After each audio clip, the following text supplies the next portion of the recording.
دا یو څو شعرونه دي.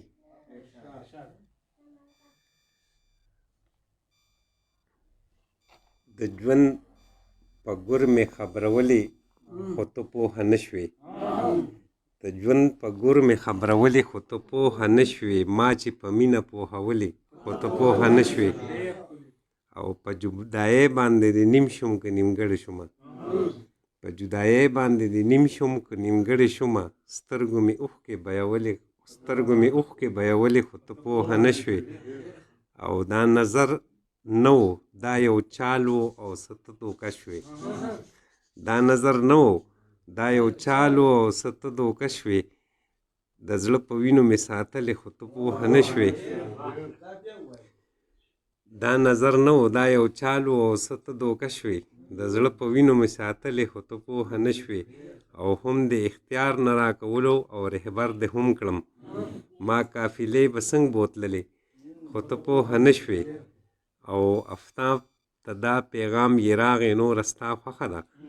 ما خو له زړه نه خپلولې خو ته پوهه نه شوې.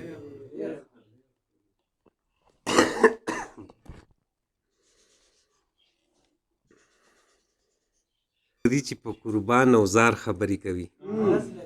غرض لري چې په قربان او زار خبرې کوي. لږ ورته غوږ شه د لستوڼي مار خبرې کوي. غرض لري چې په قربان او زار خبرې کوي. لږ ورته غوږ شه د لستوڼي مار خبرې کوي. او ځان له لګیا دی او په ټوله لار خبرې کوي. دا یې عادت وي چې ذهني بیمار خبرې کوي. او د خماري ماښام محفل د مطربانو مستی. د خماري ماښام محفل د مطربانو مستی. داسې ګڼمه چې منګې ستار خبرې کوي. او د ګلدرو کیسې د وینې په کیسو بدل شوې. د ګلدرو کیسې د وینې په کیسو بدل شوې. په بربادۍ اوس نختر چنار خبرې کوي.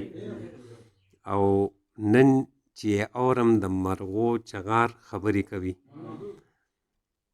د ښکاري یره د مرغو د زړه نه ووتله.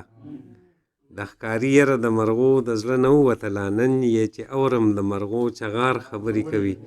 او نرخ د ګلونو را پریوزي چې اوس څه به کوم.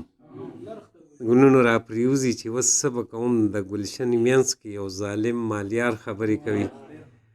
او دا مورچزن افتاب د مینې له سنګره لګیا. دا مورچزن افتاب د مینې له سنګره لګیا. د تصنیم یاد کې خودی لګاتار خبرې کوي.